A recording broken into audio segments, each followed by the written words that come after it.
mga kawayan para pangtukod sa mga formas o mga slabs pag nag flooring sa second floor ng bahay ni Bossing.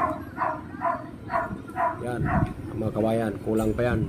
Napakarami pang kulang yan. Bali, siguro mga mahigit sa kalahati pa. Mahigit sa kalahati pa yan. Yan naman ang mga formas. Formas para sa mga beams. Yan, marami na ihanda namin. Kaya bukas, pa-plaster na lang yan. Yung mga kabilyada, tapos na lahat. Mga kabilyada, lahat para sa beam. Tapos na. Kaya yan ang formas naman. Ang naihanda ngayon. Yan na ang nagawa namin sa loob ng 2 buwan sa 4 na tao.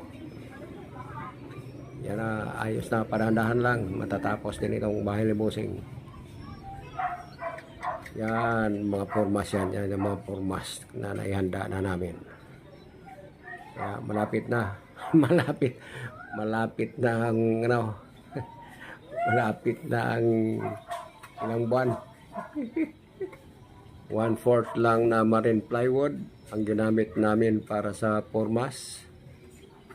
1/4 lang at saka pero marine plywood kasi pagka ordinary lang baka pag umulan baka lulubo, kaya marine plywood ang ginamit namin kahit 1/4 lang.